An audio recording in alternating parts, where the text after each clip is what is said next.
Just a quick snippet of what's coming up there. But before I start this, I should caveat this with a massive caveat saying if I had 3 TR909s on the table in front of me, it's doubtful they would all sound identical anyway.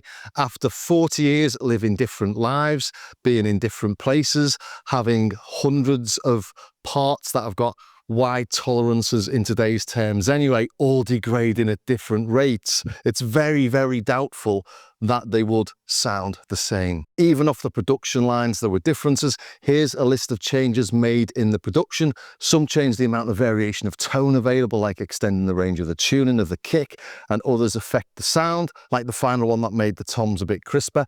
And this one here is one of the later models, so it's had all of those upgrades, or whatever you'd call them, all of those revisions. So it's one of the later versions, which I would assume the RD-909 and the TR-09 would have been based on. It's meant to sound a little bit better. But having said that, over the decades, we've heard the 909 processed through all sorts of different bits of kit, and it still sounds recognizable as a 909. So the 909 character has really got quite a wide mark. There's quite a wide target for these to hit, is what I'm saying, without them sounding identical. So here we go again.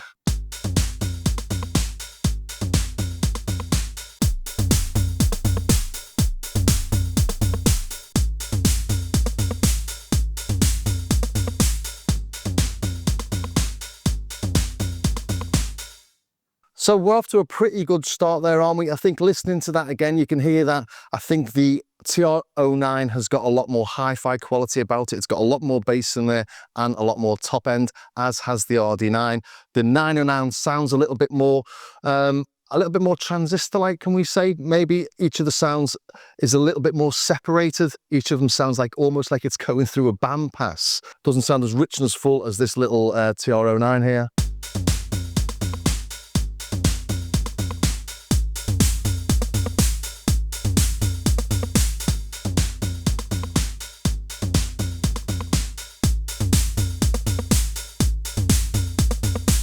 The RD-9 is similarly bright, and in fact I've got this coming out of the phone's output here, because out of the main output you lose a fair amount of bass. There is a mod you can do to fix that, add another capacitor in the circuit or something, but if I just show you what I mean, if we play just the kick drum, that's out of the phone's output, put it into the main output. There's definitely a lot less bass in there, but putting it out of its individual output, we get that bass back again. So for this, I'm using the headphone output.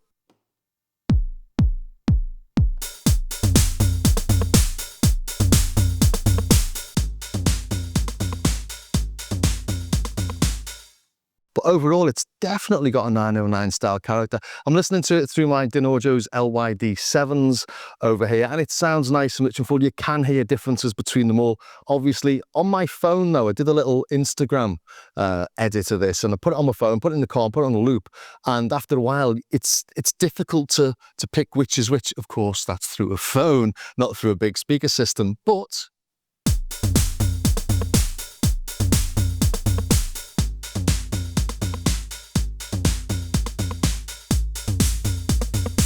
I'd say the main difference I can hear between them all at the minute that jumps out straight away is the TR-09 being a little bit beefier. It's got a lot more bass end on that. And if you just roll that off at about 100 hertz by about -2, -2.5 dB, it sounds the same as the others.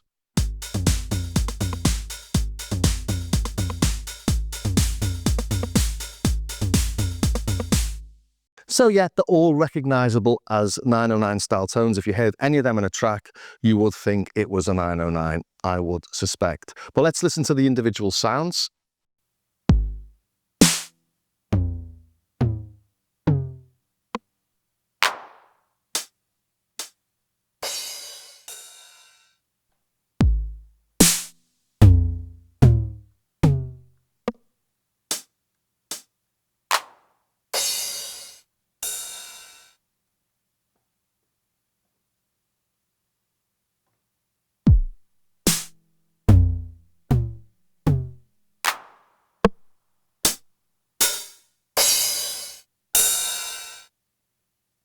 And as I've set this up, I've tried to get these sounding as close as I can, but it's difficult to get things identical. Things like kicks and snares and toms and crashes have got more than one sound inside them, more than one oscillator in some cases. So if they're slightly detuned compared to what I've got in each of the different models, you can't get the tuning identical. I'll show you what I mean.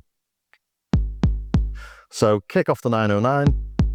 I've got the decay on full here. And I've got the attack on full. Coming down here. Sounds a lot more thuddy, doesn't it? And I think it's got a little bit more of that click, that transient in there. And if we bring this down.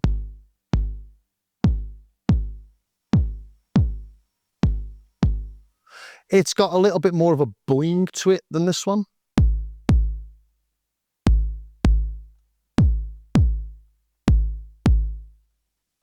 Taking the attack off.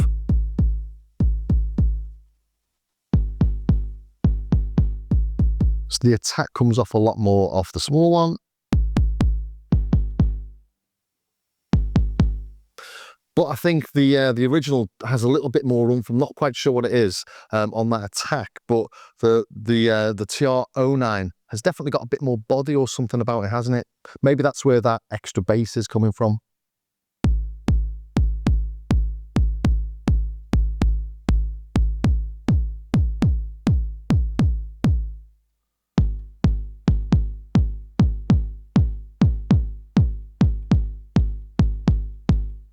I'd say the TR909 sounds a little bit hollower. I'm moving over to the RD9. It's a lot quieter, so I'm going to try and raise that up in the mix. But it's obviously playing at a different velocity. In fact, the TR909 actually, you can play it at different velocities if you play it with a MIDI keyboard. Anyway, we don't quite get the attack that I'm getting off the other two. Doesn't seem to be adding that much more. If we come over to the 909, definitely got a lot more punch.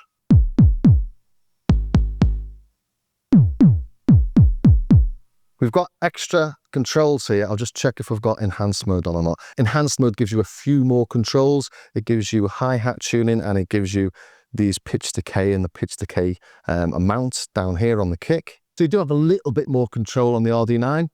So in settings, preferences, enhanced mode is on. So yeah, these are coming into play. We'll come out of there.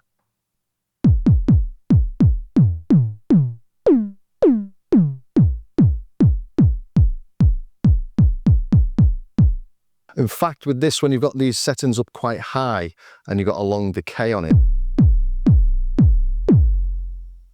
Hear that really low sort of boing. You've got to be careful because that you can hear that in a mix if you've got something at like 130 BPM. So make sure you pull that back a bit. Keeps it nice and crisp. But it doesn't sound like that. And now I understand when people had said after demoed the RD9, it doesn't sound anything like my TR909. And I'm thinking, well, it sounds pretty much like it to me. It doesn't sound identical to anything, but I can see now it doesn't quite have the same character. But having said that, when it's in the mix, it sounds okay, doesn't it? But moving over to the snare. Definitely brighter on the TR-09, but it's nothing that you can't just knock out with a bit of EQ. The whole thing's a little bit brighter.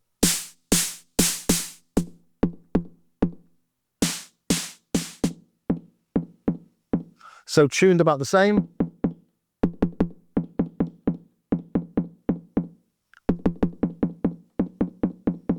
As I say, you can't get them bang on.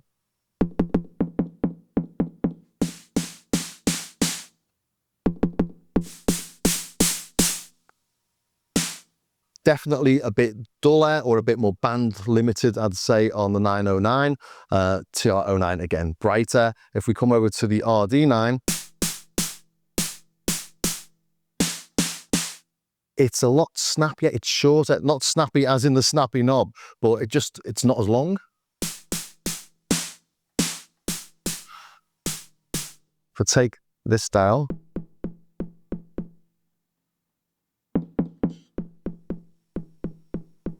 Again, trying to tune them as best I can.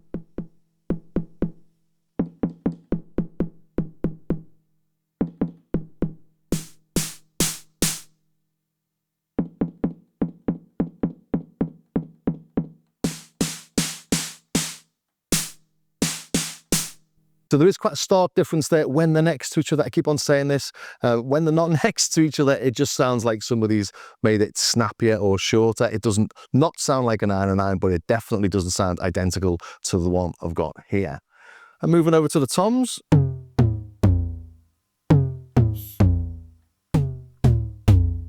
There's a little click in there, isn't there? Maybe that's what the final improvement or modification brought out in this, and I just can't hear it because it's old. Although none of my vintage synths sound dull when they're old. They still sound nice and bright. But apparently capacitors can do stuff that makes things sound duller. This has recently been serviced though, so it shouldn't really be too dull. And then moving over to the RD-9. I'd say the RD-9 sounds closer to my 909 than the TR-09.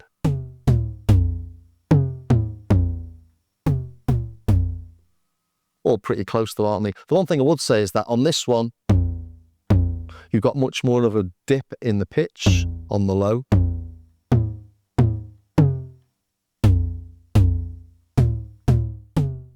But I'm really nitpicking there. Is there though? I hope if you're watching this, this is the sort of level of detail you're looking out for.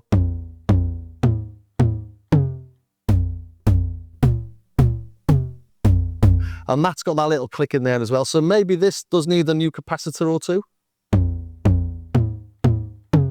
Rim shots, this is another pure 909 tone, isn't it?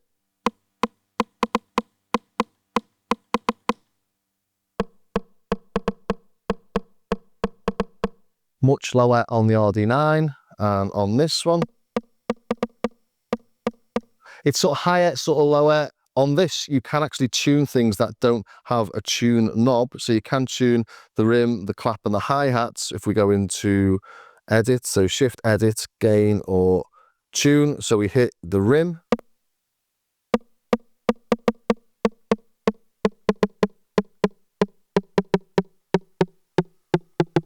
You've got down to minus 127 is 128. So you can fine tune this.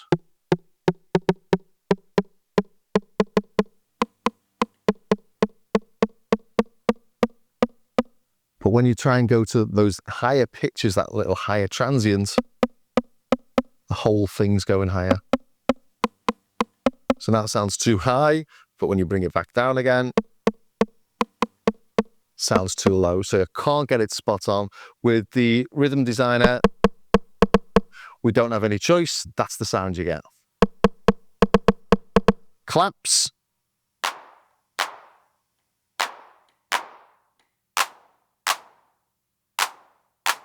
Sound bigger, thicker, richer on the 909.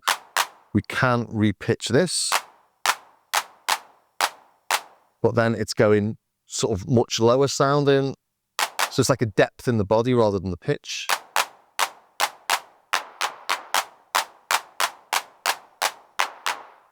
Does sound a lot better than 909. Back over to the RD-9. Fine. Almost identical. Now for the hi-hats, you can't have a 90s style dance track without 909 hi-hats.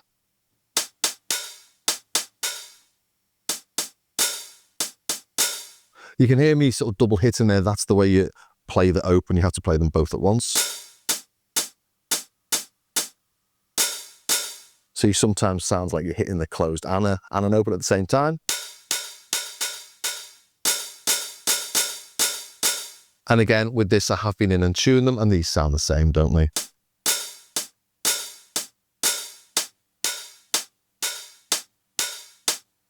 Close enough anyway.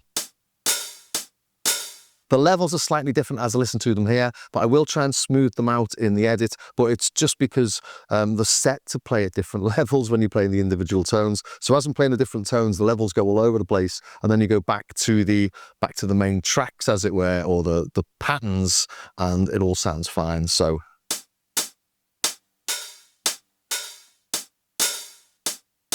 And then over here, pretty good, isn't it? But I have had to go into the enhanced mode and knock this down a little bit, down from here to there.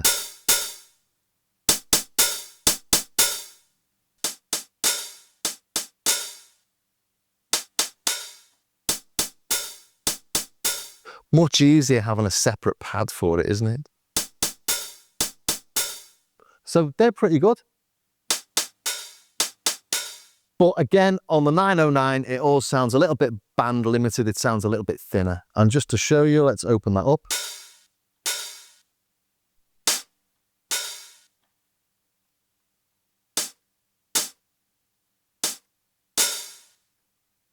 Open these up.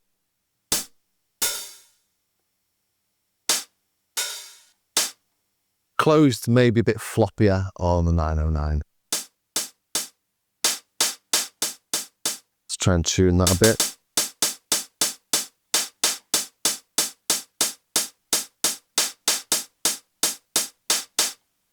It is a sample, so you think Roland should have used the same sample perhaps, unless they've lost it. Crash.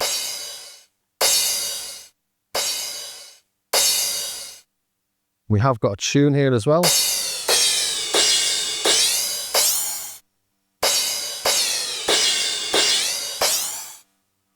So there, I'd say about as identical as you get, except for, again, that band limiting.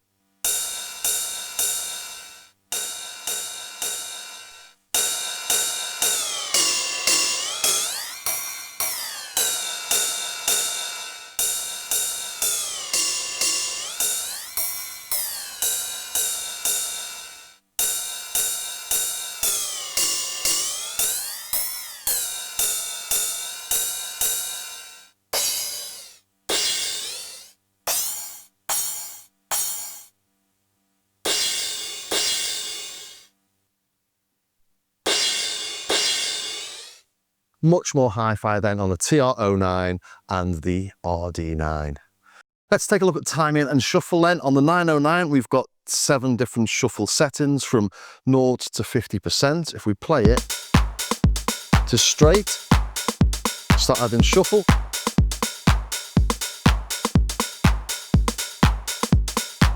Starts off quite supple.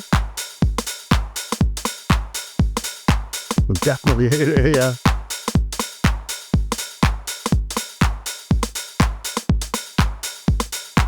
But what are those settings? Well, if we look down here and we do the same thing,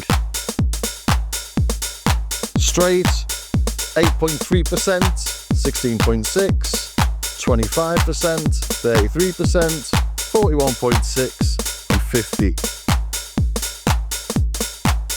So that should be the same as this.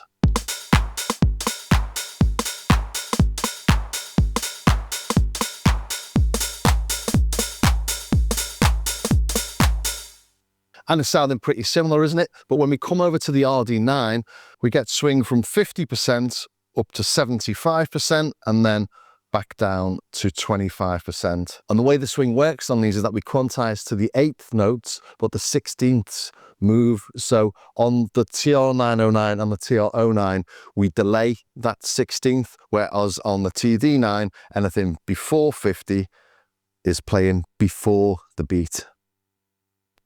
If we take a look at this in Logic, here we've got everything that's on the beat or on the 8th of the beat, and it's almost on the beat. If you look at the top one, there's the RD-9, it's absolutely bang on.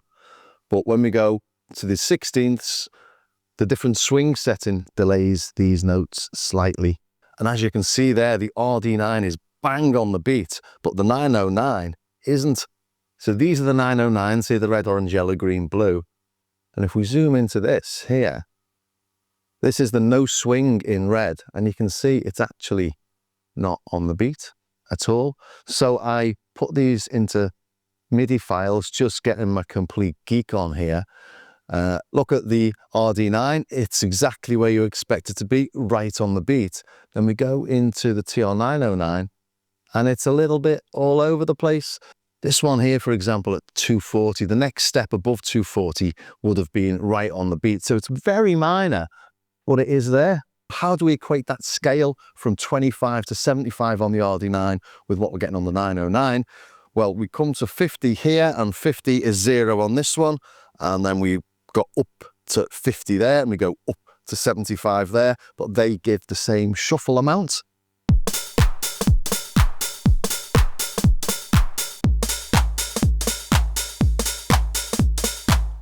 So effectively, we've got a scale from 0 or from 50 to 75 on the RD9, which is 25 settings. And we've got, well, actually, we've got lots of settings on this. If we go in here, we can change it. So we've got like 50 different settings we could have. And actually, yeah, on the TR09, you can have them before the beat like you can on the RD9. The TR909 can't do this at all. But if we go to the standard settings, 2 is at 8.3. Now, assuming 8.3 is exactly what we're getting on the 909, on the RD9, it would be about 4, it'd be 4.15. And if we come to this next one, 16.6, and that's 16.6 out of 50 values. On the RD9, we've only got 25 values from 50 up to 75. So you just divide this by 2, which is 16.6 divided by 2 is 8.3. So we'd take that to 58.3. We don't have the 0.3 there, but let's hear how close it is.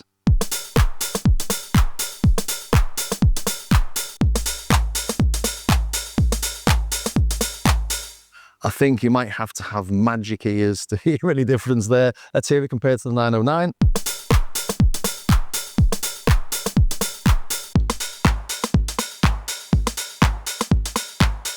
Yeah, super close. So if you want to use the same values that you get on the 909 on your RD9, it's 0 will be 50, 8.3 will be 54, 16.6 will be 58, 25 will be 62.5, 33 will be 67, I think.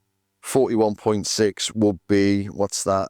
Divide that by 2 is 20.8. So 50 plus 20.8 is 71. And then 75. Another thing that the 909 has is this total accent. We can do a total accent on all of them. If we go into the 909, press, let's just start it. We're on total accent now.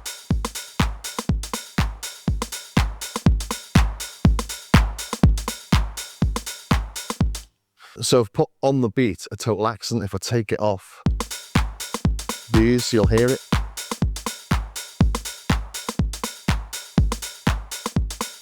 Another nice little thing the TR909 does, of course we can do it on this one down here. We go to instrument, total accents, put it on the beat. Where is it? There it is.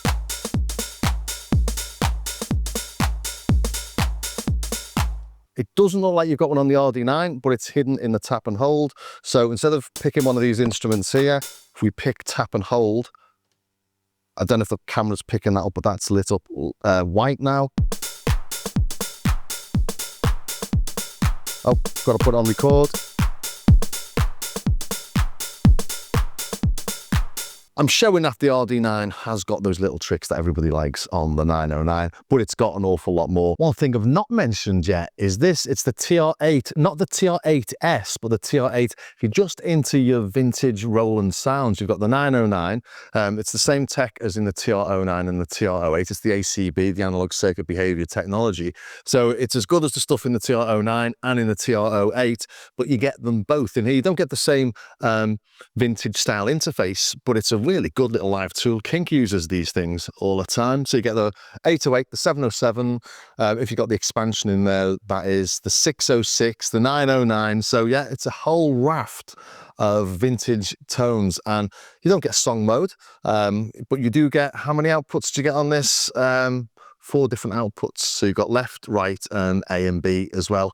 It's less complex than the TR8S. You can't add your own samples, but it's just a really simple little thing. Unfortunately discontinued, but definitely worth checking out secondhand. It's about £200. It's about the same price as you're going to get the RD9 for and the TR09 used, I think. So great little thing, actually.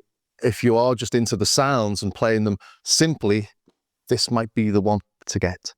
They all have different functionality as well. We've not really mentioned that. So the 909 is probably the most limited of them all, as you might expect. It's back from the 80s. One thing people don't realize it's got actually is this little external instrument sequencer channel. It's got a polyphonic sequencer in there, so you can sequence stuff from this. This has got that as well because it's like a copy of that, obviously. RD9 doesn't have that, but the RD9 does have a high pass filter, a low pass filter, the wave designer. It's got a lot more memory slots in there. Plus, obviously, this doesn't have the separate outputs, but it does send all channels separately via USB. It acts like a sound card. The others don't act like a sound card, but obviously the TR909 does have all the separate outs. If you want something smaller, more portable, battery operated, well, we've got the TR09. If you want something that feels a bit more substantial and easier to play live, I'd say is the RD9, although there are mutes and solos that you can use on the TR09. It's just a little bit fiddly, obviously, with it being a bit smaller.